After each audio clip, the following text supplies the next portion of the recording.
1200 दिन और 2000 वर्कर की मेहनत से बनाया जाने वाला टाइटैनिक सिर्फ 2 ही घंटे में क्यों और कैसे डूब गया। दोस्तों 10 अप्रैल 1912 ये वो दिन था जब दुनिया का सबसे बड़ा और महंगा जहाज अपनी पहली सफर के लिए बिल्कुल तैयार था। उस दिन अटलांटिक ओशन पूरी तरह शांत और समुद्र में तूफान आने का दूर दूर तक कोई संभावना नहीं था। जहाज में 1500 से ज्यादा पैसेंजर्स सवार हो चुके थे और लाखों लोग डॉक पर टाइटैनिक के पहली सफर को देखने के लिए खड़े थे।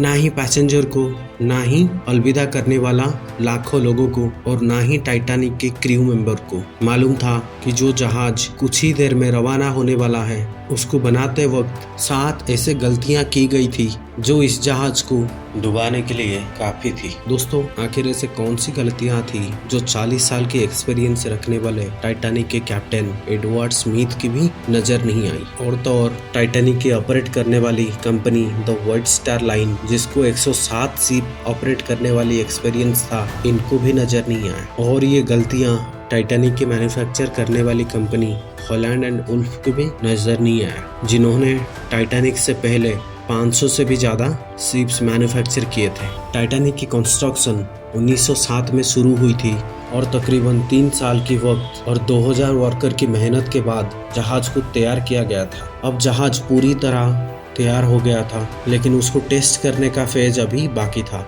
टाइटैनिक ने अपनी पहली टेस्ट को कामयाबी से पूरा किया। टेस्ट पास करते ही पूरी दुनिया में इसकी मार्केटिंग की गई, जिसकी हेडिंग थी द अनसिंकेबल टाइटैनिक, यानी कि कभी ना डूबने वाला जहाज। और जहाज का पहला सफर इंग्लैंड के शहर साउथहैम्पटन से शुरू होना था, जिसका दिन 10 अप्रैल 1912 तय किया गया और इसका मंजिल अमेरिका का शहर न्यूयॉर्क थी। टाइटैनिक के इकोनॉमी पोर्शन में सफर करने की कीमत $30, जबकि फर्स्ट क्लास में सफर करने की कीमत $150 थी, जो कि आज की दौर में लगभग 3,40,000 बनती है। टाइटैनिक की ऐसी मार्केटिंग की वजह से पहले से तय किए गए टाइम से पहले ही सारी टिकट बिक चुकी थी और टाइटैनिक बिल्कुल तैयार था अपनी पहली सफर के लिए। दोस्तों ये कभी ना डूबने वाला शिप आखिर कैसे डूब गया? कौन सी ऐसी 7 गलतियां थी जिसकी वजह से इतनी बड़ी जहाज के साथ 1500 लोगों ने अपनी जान गंवाई? आइए नजर डालते हैं इन सारी गलतियों के ऊपर। मिस्टेक नंबर 1,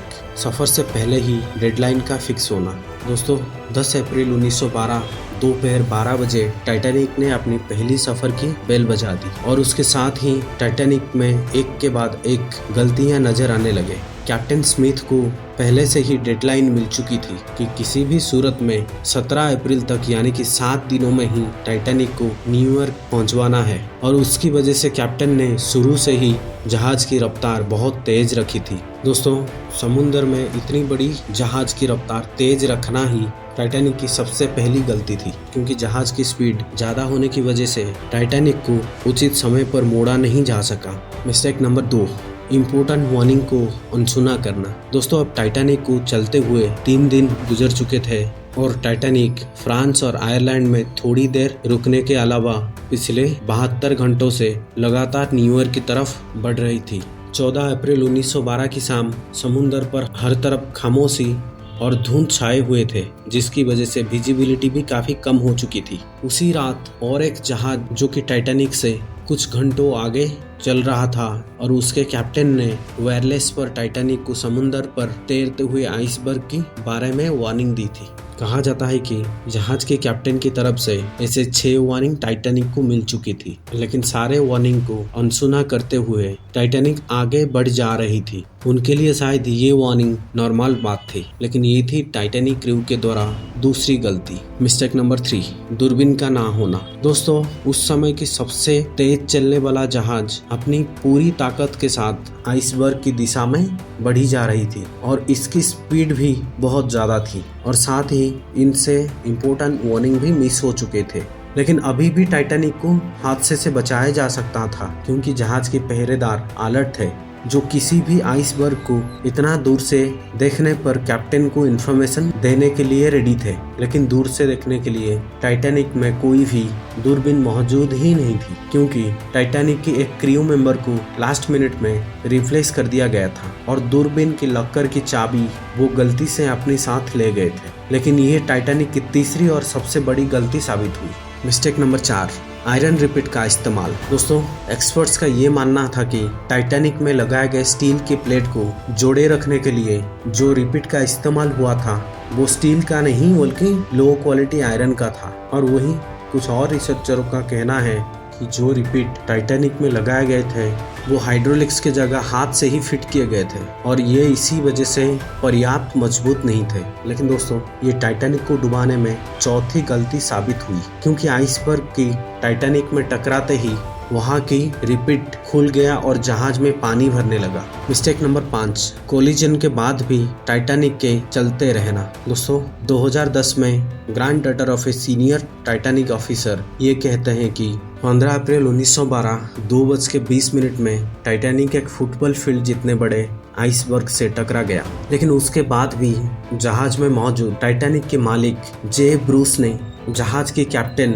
एडवर्ड स्मिथ को टाइटैनिक को आगे बढ़ाए रखने का ऑर्डर दिया था, जिसकी वजह से टाइटैनिक में तेजी से पानी भरने लगा और टाइटैनिक जल्दी ही डूब गया। दोस्तों, ये थी टाइटैनिक के डूबने का 5वीं गलती, क्योंकि पार्टन का ये कहना था कि अगर जहाज एक जगह खड़ा होता तो शायद रेस्क्यू शिप आने तक जहाज में सब सुरक्षित होते।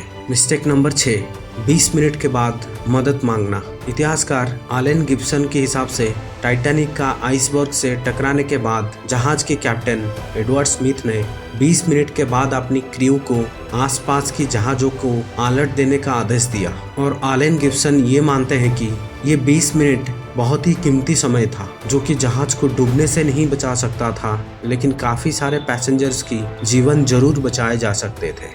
मिस्टेक नंबर 7, पोर्टहोल्स का खुला रहना। टाइटैनिक के आइसबर्ग से टकराने के बाद कई यात्रियों ने बाहर का नज़ारा देखने के लिए अपनी अपनी केबिन की पोर्टहोल यानी कि खिड़कियां खोल दिए, और जब सारे यात्री लाइफ बोट में बैठने के लिए बाहर आए तो पोर्टहोल को खुला छोड़ के आ गए। इतिहासकार टिम मार्टिन के हिसाब से केवल 12 खुला हुआ पोर्टहोल आइसबर्ग के डैमेज को डबल कर दिया होगा। तो फिर दोस्तों, आप इमेजिन कर सकते हैं कि जहाज में 100 से भी ज़्यादा पोर्टहोल खुला था। दोस्तों, ये थी टाइटैनिक के डूबने का 7वीं गलती। दोस्तों, टाइटैनिक जो कभी ना डूबने वाला जहाज माना जाता था, वो अपनी पहली सफर में ही अटलांटिक महासागर की गहराइयों में महज 2 घंटे में ही समा गया और उसके साथ ही 1500 से भी ज़्यादा लोग अपनी जान गंवाए। उम्मीद है कि ये वीडियो आपको अच्छा लगा होगा। अगर अच्छा लगा हो तो वीडियो को लाइक और शेयर करना ना भूलें, और ऐसे ही और वीडियो देखने के लिए हमारे चैनल को सब्सक्राइब करके बेल आइकन जरूर दबा दें। आपका बहुत बहुत धन्यवाद।